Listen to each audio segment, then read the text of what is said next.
Hi, this is János. Welcome to Shutter and Chill. Grab your favorite drink and relax because I'm going to take you on a tour of early digital cameras with fantastic sensors. And under fantastic sensor, I mean that fantastic in the ability to render color, texture, and give back the image in a way that feels natural to the human eye. It doesn't feel pixelated. The pictures taken don't look like as if it's been photoshopped to death, even without any changes, because that's my beef with current latest generation mirrorless cameras, that when we go to the markings, the rankings, like here you go to DXO Mark and see the look at the manufacturer's data, how it measures, and you see like outstanding dynamic ranges, like 14 stops of dynamic range, 14 EV dynamic range, 26 bits of color, and 4000 ISO. I mean, in the DXO Mark ranking ISO 4000, it's very different than saying that your camera can do a 1 million ISO. When DXO Mark says something for an ISO ranking, it means that at that ISO level you still get high quality image, and that's not the same that what is the top ISO for your camera. Because for example, my M50 Mark II, the camera that's in front of me that's recording, it can go to ISO, I think it can go to like either 25,000 or 50,000, 51K, but at that ISO it's a security camera.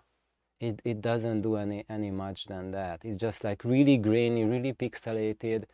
I wouldn't call those shots that I take with that ISO usable shots, with the exception of when it's like pitch black, dark outside, and when I take pictures at that ISO on the screen, and what the camera takes, there's more information than I see with my human eye.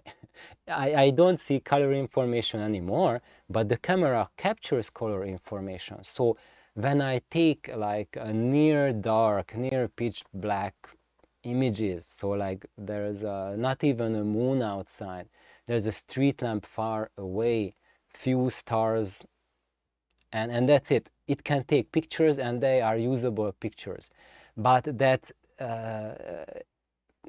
only like a dark sky picture and silhouettes and a little color, more than what your eyes see, but that's not the equivalent of getting like what you see now, like a full color, full picture, high resolution image. And when the DXO Mark ranks your cameras, then when they mention like sports ISO rating, that's when it's still very high quality. And yeah, so what I want to tell now, so basically getting back to what I want to share is my newest camera. And I think you guys are thinking I'm going nuts here. Why, János, do you have a newest camera? Why on earth didn't you just get a 5D classic a year ago, and then you said that's your latest and last camera that you want to get? And that's entirely true. And the only reason I got this camera is that this is the crop sensor baby brother of the 5D classic.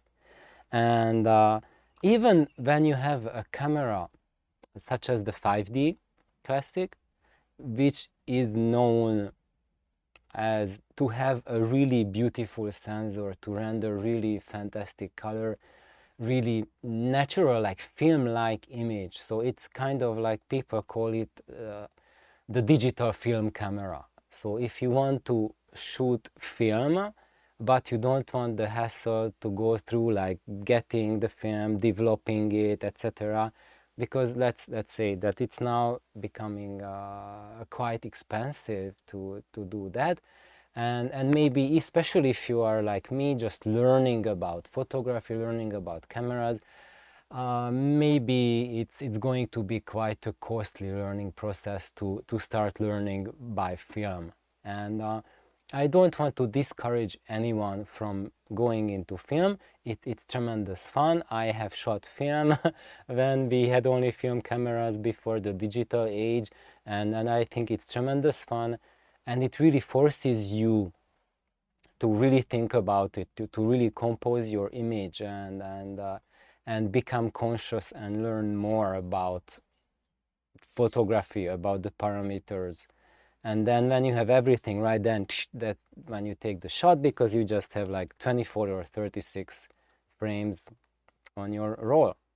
So with the 5D, you will have a similar texture, similar feel of what you have captured, but you have like unlimited space. Like I have like a 64 gigabyte memory card in it, and it just can shoot like thousands of raw files onto that card. And when it's full, I just stick in another card. It just doesn't. So there's no limitation whatsoever. Still, I'm not taking thousands of shots with it. I still use it as if it was a film camera. I just compose each shot.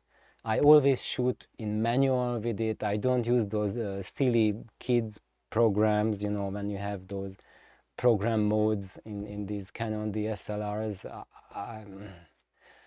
I just use it as if it was a film camera in manual mode. So I'm learning, like each picture I take, I look at the exposure, I look at, I already have in mind what is the f value, f-stop that I want to take the picture at, what's the speed, what's the ISO, and I go with that.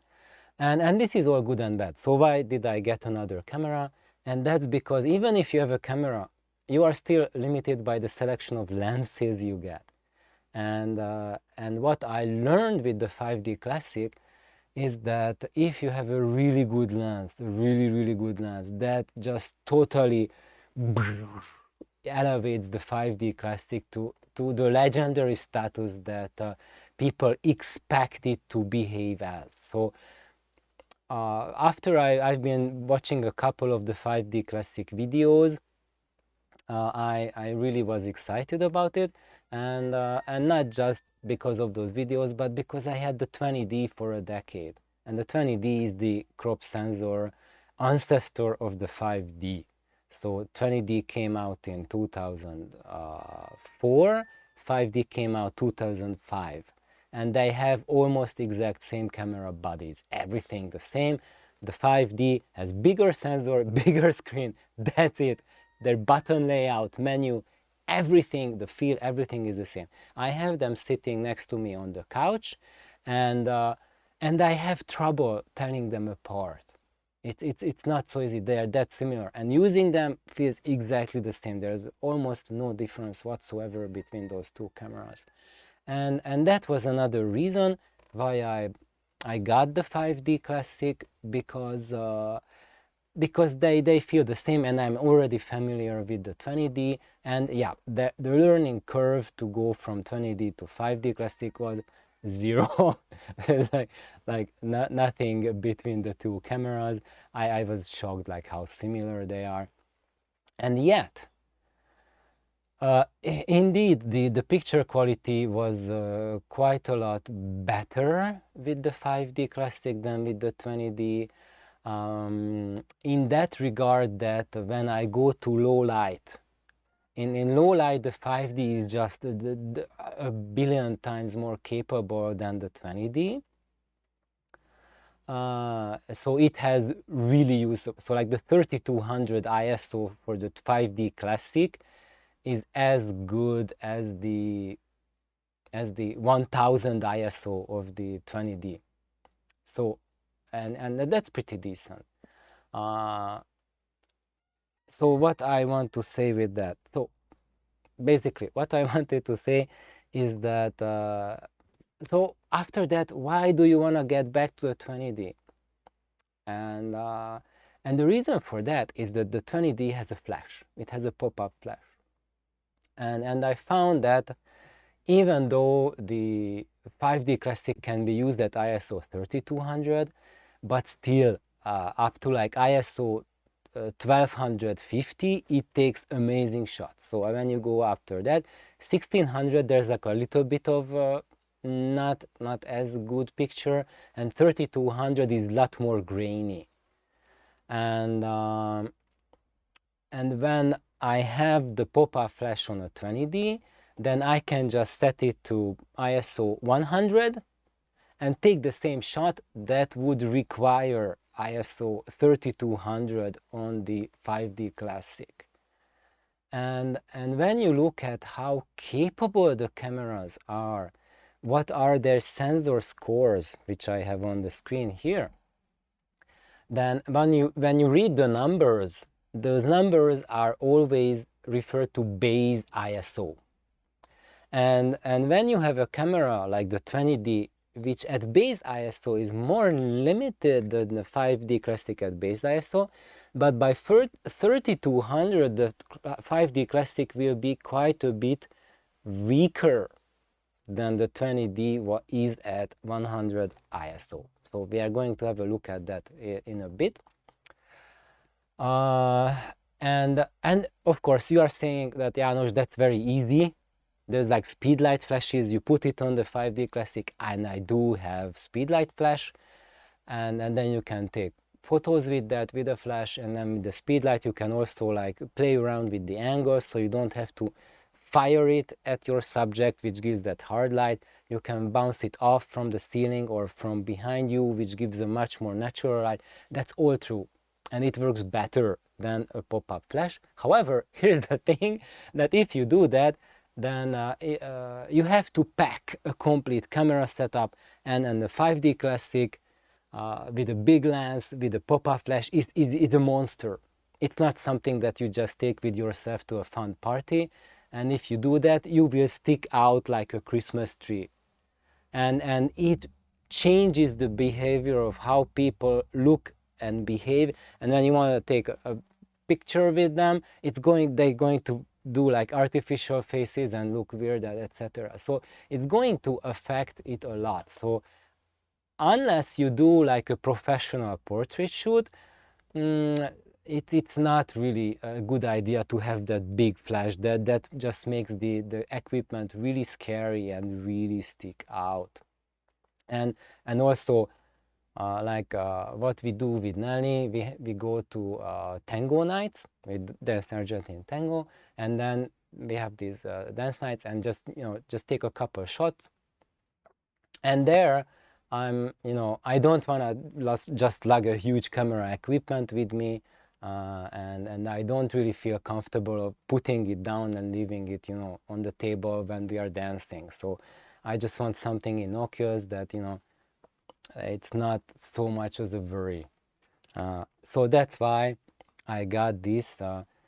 I've been talking about the 20D that I had for a decade, and now this, what I got here this week, it has just arrived 2 days ago. It's the 10D10. So this was the first in the XXD series of the Canon line.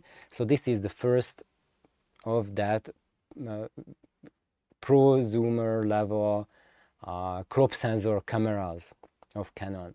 And not just the crop sensor ones, but this is also the ancestor of the 5D line. So this is the body, this is the layout. This was the template from which the APS-C lineage and the 5D lineage sprouted. And actually this was developed from the 1D. So the 1D is the ancestor of this camera, and that became like the prosumer level, 10D, and then this sprouted the 20D, etc., and the 5D. And why did I get it? So I got it basically as a convenience thing. So because I can't really lug a huge equipment to just to have it with me. I can take this with me easily anywhere. It's not as big, and it's smaller. And also I have this small lens on it. So this is the 24 millimeter EF lens, the f2.8 image stabilized lens, and this combination on the APS-C crop sensor gives me a 38 millimeter field of view, which is a really nice. It covers quite a bit, but it's not too wide, not too tele, and it's really practical, and I find it really nice to use. And the image stabilization in it, it really makes up a lot for having only an f2.8 lens and not having good low ISO, I mean high ISO capability in this early camera. And with this, in this combination, this camera body and lens combination, I can shoot handhold 1/6 of a second sharp shots. At 1/5 it's already blurry, 1/6 it's tack sharp. So it's really practical, really small, and I can carry it with myself. And I'm going to show actually pictures that I took with this camera last night.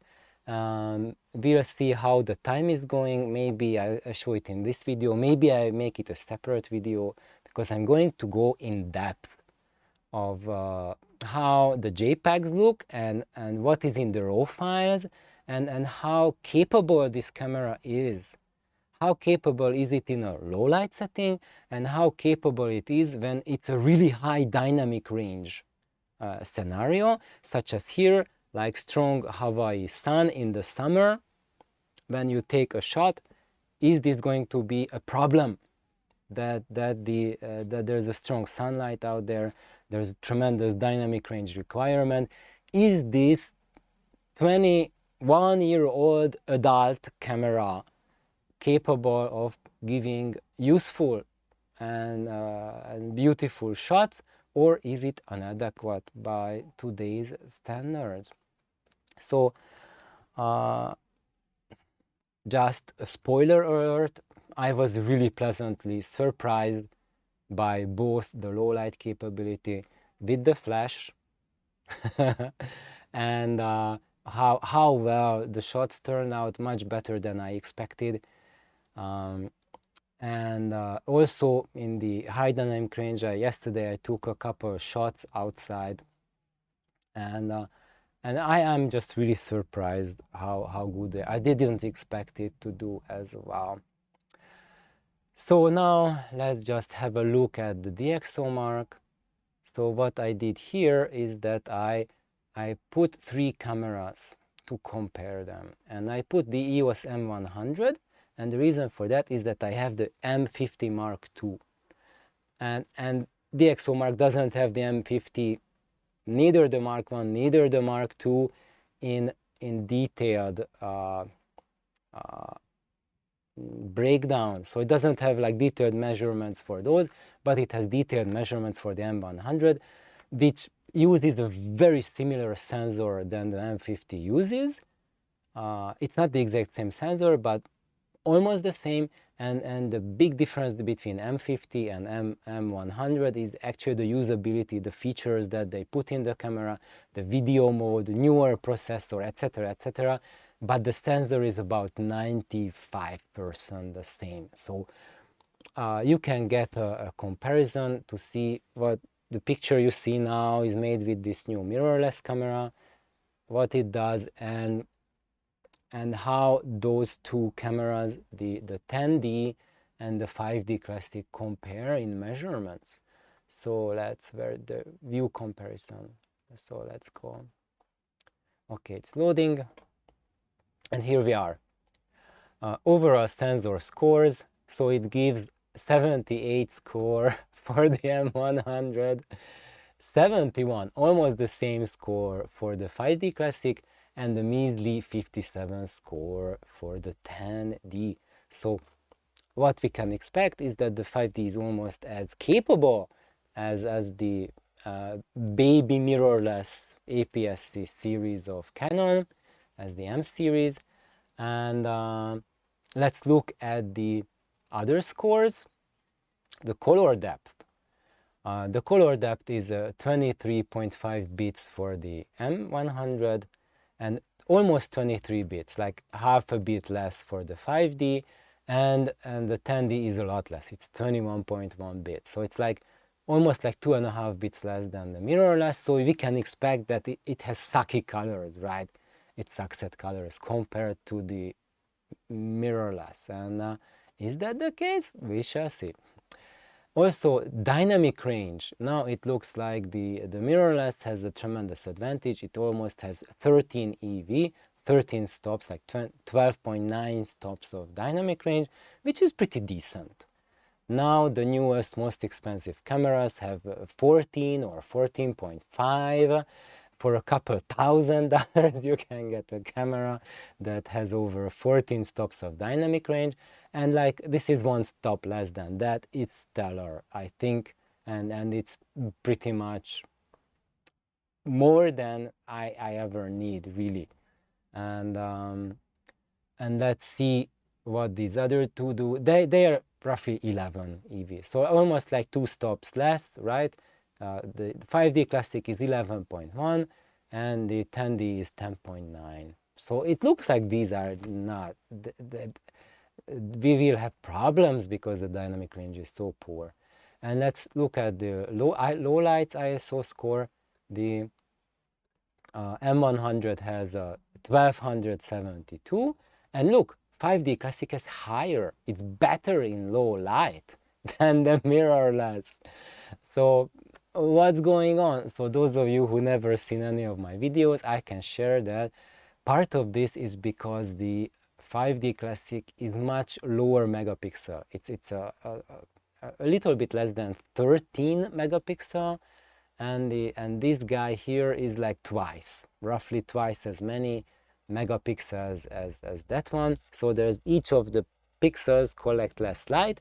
So it means that once we have very little light hitting the camera, it is not as good as teasing out the details, the information from what hits a pixel. However, because it's a more modern camera technology, at base ISO, it's able to tease out wider dynamic range between the signal. It can process the signal that comes from the sensor much better than the 5D does. That's why we have more color information, more dynamic range, more pixels, more everything. But now let's and when we look at the 10D, it has 571 ISO score. It's really poor compared to these other two. So this would suggest us that this camera really sucks at ISO. It means that you have to run it under 600 ISO to give you a high quality picture. That's what the numbers mean. So here it means you have to run it under 1272 to give a high quality image. Here it says you have to run it under 1364 to give you a high quality image. Now, let me tell you my experience in a few words. So what I experienced with these cameras, with the M50 Mark II, which should have an ISO score like this. I expect that it has an actual ISO score even higher than this because it's one generation later sensor, and there's a lot of processing updates. So I think it's probably like 1350 high ISO. That's probably would be the actual one for the M50. So now I'm talking about the M50 because I'm recording with it and I have that camera, and I can tell you that at 1300 ISO, so let's say it doesn't have 1300 ISO, it's a fictional number, but at 1250 ISO, the images look absolute rubbish. They are unusable. And let's look at the same setting with the 5D at 1250 ISO. They look almost as good as at ISO 100. They are phenomenal. And you can keep all of those shots. They are fantastic. Versus M50 at the same score, they're rubbish. So And it's because there's like so much ISO noise and it's falling apart to digital noise. And in the other hand, for the 5D, what we are seeing is that it's getting like a film grain. And it's getting a film grain not in the entire picture, but in the out of focus areas. That's something really strange that I noticed. And that's what I know you can notice more and more when you have better and better lenses. When you have a nifty 50, then the whole picture as you go up in ISO with the 5D Classic or the 10D, 20D, 30D, 40D, 50, 60, 70D, they will fall apart as you go higher ISO. Everything will be noisy and grainy, and that at 1600 ISO you will have so much grain and noise you don't know what to do with it. But when I put in the Sigma Art lens on the 5D Classic, what I noticed that what is in the focal plane is not getting noisy. Only the out of focus regions are getting that film grain. And even at 3200 ISO, the shots I take with the Sigma Art lens have less noise in them than the in-focus region that I take at ISO 1000 with the Nifty 50.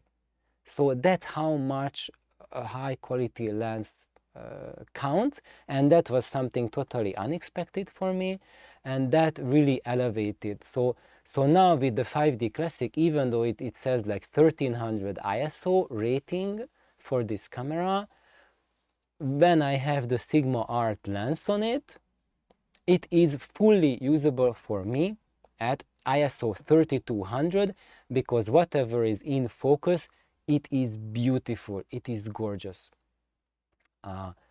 Of course, not every shot, I have not tested it in every condition, but when I take pictures of the cats and stuff in the living room with only like one light, I just have a small light shining at the subject, like an IKEA light.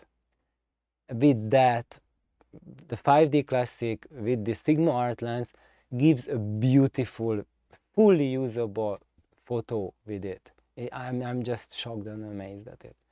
But I tried the same thing with the M50, and the noise of that is just not good. However, I also have to add that it is really disappointing when I use the M series lens, the newest lenses, and I have it here. This is my favorite M series lens that I have, and this is the EF22 pancake lens, the 22mm pancake lens. It looks kind of big, right? But now if I take off the lens cap and the rear protection, look, it's a true pancake lens. It's really tiny, and it looks much bigger than what it is because I have a protective UV filter on it, and this filter is so clear and it's so nice that it looks as if there's no, actually now I touched it, so it has a fingerprint on it, but apart from the fingerprint, it is so transparent that even Nally thought that there's nothing on the lens, and then she was surprised that there's a filter on it. So, but anyway, in my perception, even that 3mm Hoya filter, it makes it much bigger. So this lens is so tiny that when it's on the camera, when I put in the filter, like, whoa, this makes the lens look a lot bigger. So you can imagine how tiny this lens is. But despite being so tiny, it is surprisingly heavy. So this part of the lens, the back part, up to here, the half of it, this is metal.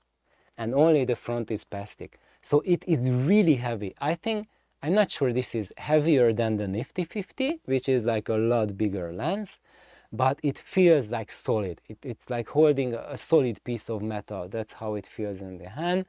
And it's a really wonderful little lens. and it's really high resolution. So if at ISO 100 I take shots with it, they turn out really well. But when I climb up with the ISO, actually I have taken low light shots with it, which are fantastic, which I love, but the majority, but those are maybe something like an exception. The average is that most of the shots that I take with it at not just low ISO, but ISO 600 and above, sometimes even ISO 400, yeah, I almost have like kind of like nails on the chalkboard, and that kind of feel. I don't have reaction to that, but what reaction people have to those sound is the reaction that I have when I see the high ISO images shot with this, because it has such an ugly digital noise to it. And when and that's what I mean, that this camera cannot do this high ISO, and why this ranking is a little bit cheating, because it doesn't deliver what this number promises. Yes, it delivers that you will have an image that is visible on your computer screen, that you can use for Facebook, yeah, at this ISO easily. It takes shots at like 2, 3, 4,000 ISO that you can happily use for Facebook on social media and stuff like that. When you have like this tiny size picture, we look wonderful at the small size, but when you look at it at the pixel level, or even at 50% magnification, it won't look nice. It will look like someone added a bunch of digital noise, and I don't know. I kind of have an allergic reaction to that by now, and it didn't bring me joy. And that's why I got a 5D Classic. So originally I had a 20D.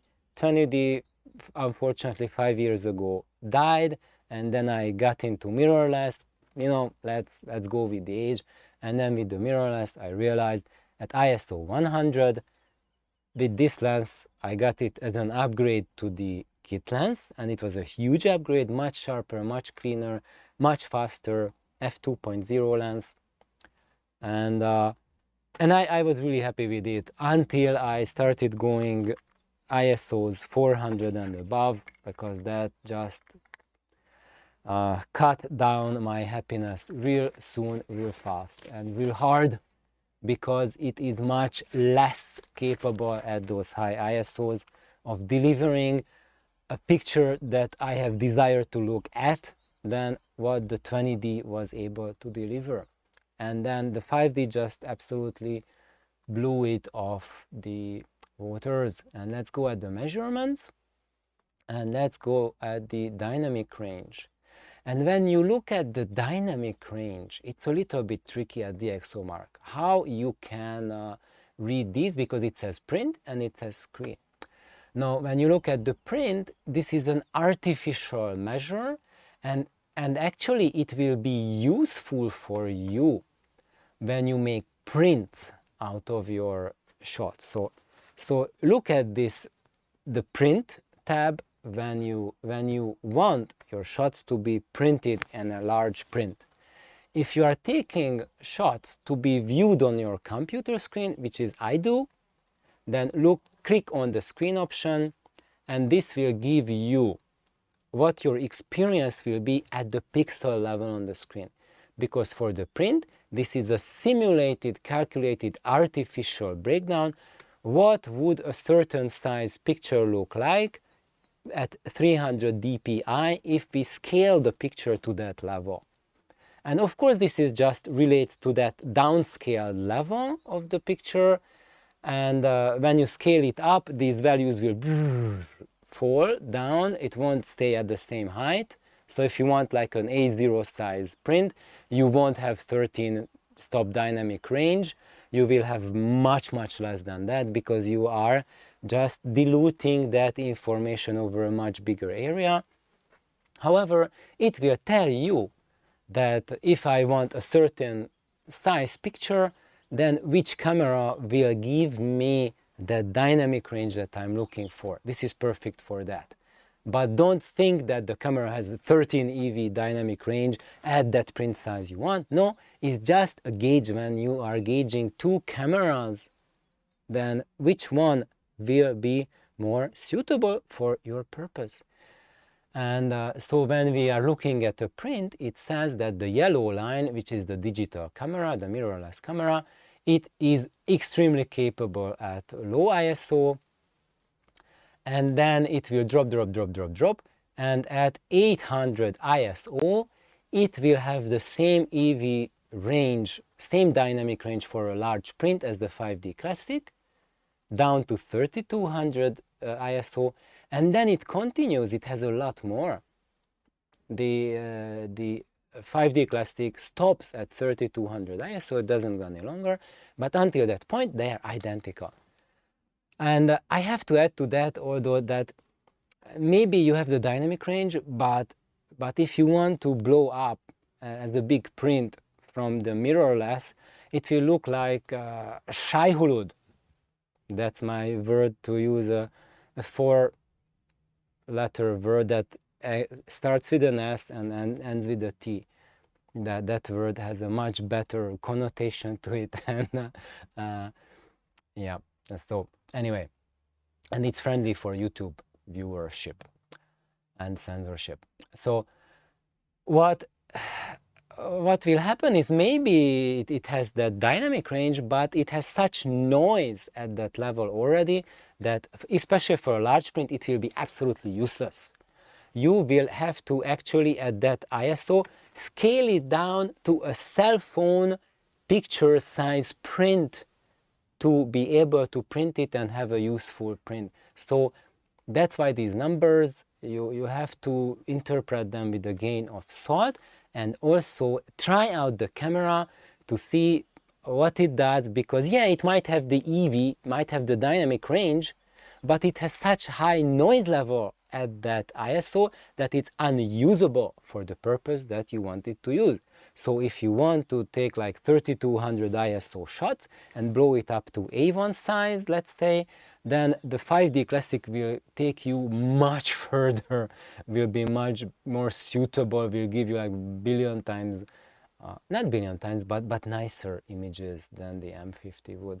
And now let's look at the screen. Oh, before that, we have a third line here, and that's the 10D. That's the Canon 10D, the APS-C brother, and you see it like at base ISO, it's almost as good as the 5D Classic, but then it starts to drop down severely. It doesn't do anything. So we have only ISO 100 and ISO 200 above the green dotted line, and the green dotted line means 10 stops of dynamic range.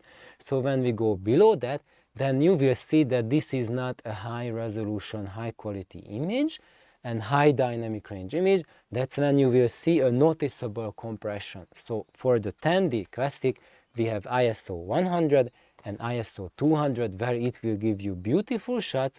Everything else will start to be compromised. And there we have at EV8 this, is there a line there? No line, I don't know. Yes, there is a line.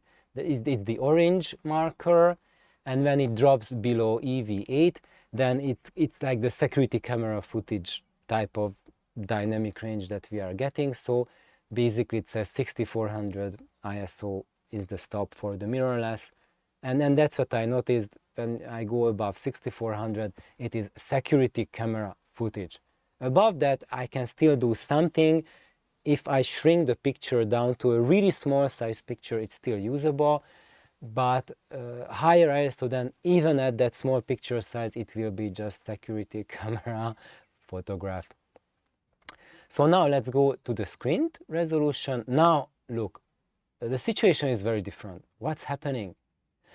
What we see here is that the mirrorless, the digital, still has quite a bit of dynamic range advantage at ISO 100 and 200, but at ISO 400, it already meets the Canon 5D Classic, and going higher than 400 at 800, it's already significantly below the capability. And as you see, let me just get the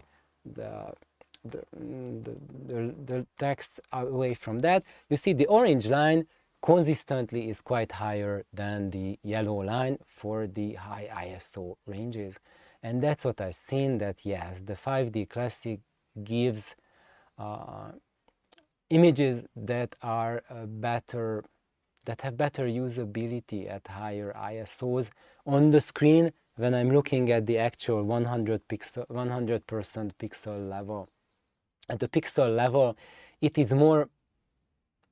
is better than the mirrorless version, but when I go for a print, they're up to 400 ISO, it has a significant advantage over the 5D Classic, right?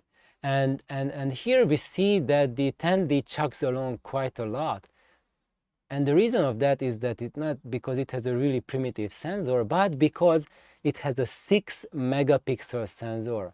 And this test is an 8 megapixel test image scale. So basically we are upscaling the output of that 6 megapixel camera sensor, and it is losing quite a bit of ground compared to the others, because it wasn't designed to give that size of a print.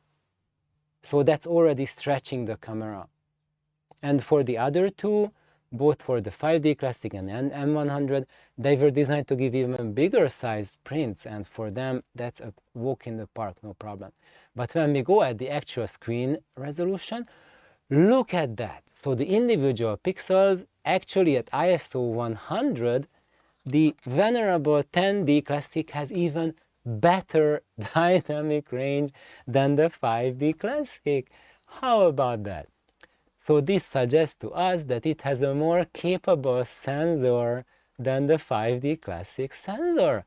I think now those of you who are looking for like amazing catches for fantastic camera finds, this is a giant green flag for everyone. Oh my God, this must be a treasure. And let's look at the signal to noise ratio. How is it? And actually, so this means like what is the actual information in the pixel. And the 5D Classic has a little bit higher signal to noise ratio in base ISO than the 10D has, but the 10D base ISO is a little higher. So in another episode I will talk about this. I don't want to take more time because then this session will never stop. So anyway, let's look at the tonal range. What's the information in the mid-range of the camera?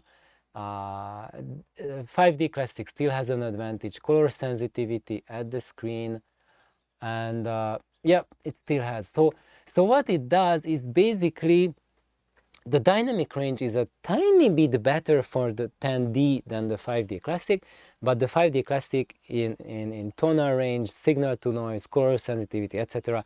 is a tiny bit better than the 10D. So basically they are kind of head to head in what the capability of the sensor is to render an individual pixel at what kind of quality. However, yeah, so if you want a 5D Classic, but you cannot afford the camera, then just get the 10D, because it has a sensor that will give you individual pixels the same quality, or almost the same quality, at the same level of execution that a 5D does. Of course, you are getting 6 megapixels instead of the 12 megapixels of the 5D Classic, so you are getting half the megapixels. But let's look at the reality of the things. If you are in a situation that you can't afford the 5D Classic, you can't afford the $200 camera, then I sincerely doubt that you can afford like a $1,000 4K screen, and probably you have a 1080p screen like the one I have, and on a 1080p screen, that's just 2 megapixel resolution, and on this camera gives 6 megapixel. It's still way more than what your screen can handle. So it's not going to shortchange you, even if you have like a 2500 by 1440 screen, which is like the mid resolution between 4K and 1080p. Even that has less, even that's 4 megapixel resolution. The 10D is going to give you 50% more than that.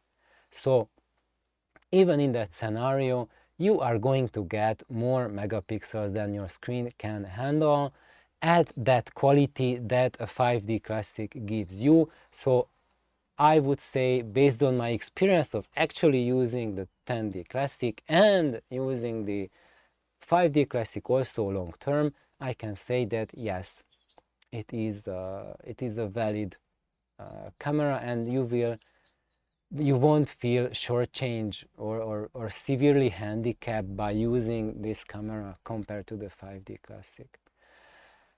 And now I've been talking for over 40 minutes, so for those of you, one or two awesome kind viewers who are still here chugging along, drinking your coffees, who are still here, coming back to where I started at the beginning of this video, is that why did I get the 10D while I have the 5D already? And one reason I gave was that the portability, that this is much smaller, much more compact than the 5D with the giant speed light sticking out and the giant Sigma art lens sticking out of it. But my other reason and my main was to get this was because this is an APS-C sensor, and getting this camera body was much cheaper than getting a lens, a high quality lens. So now I have the Sigma Art 35mm lens, but it's not a portrait lens.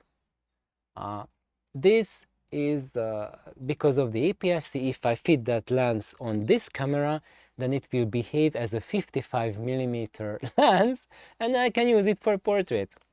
And of course, those of you who know it better will say that, János, you didn't gain anything because this camera has half the megapixels.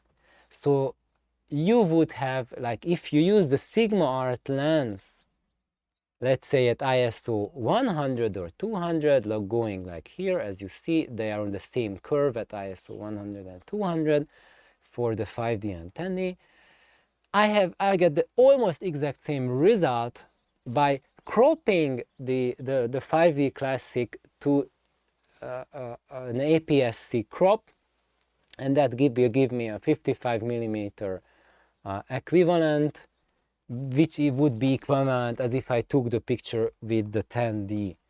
And yes, that's true. But the thing is that when you look for, in the viewfinder, look for composing the image,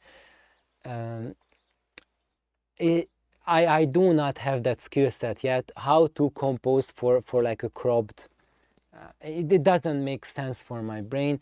It feels much more natural to stick that lens in, and now I have that 55mm field of view, and I see what's going on, and I click it, and that's it. I have taken the picture, and it's wonderful.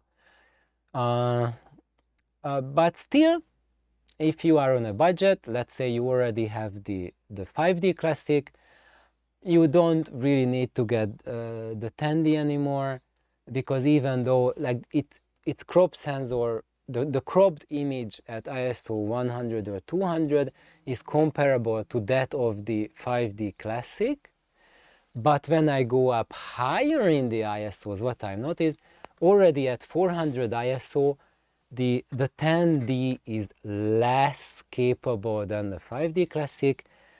At 800 ISO, it's noticeably less capable than the 20D, and at 1600 ISO, it's much noisier, much noisier than the 5D Classic at 3200. I would say this the 10D has about as much noise when I photo it, not how DXO Mark measures, but my experience. 800 ISO noise is about the same of this camera as the 5D Classic at 3200 ISO. So that sensor is that much sensitive in low light as the 10D.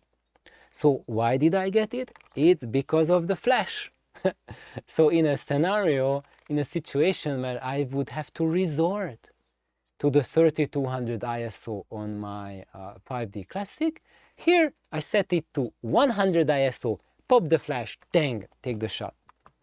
So that's the short and the long of it. Of course, there's a million of situations where I don't want to use the flash, I just want to have the natural light.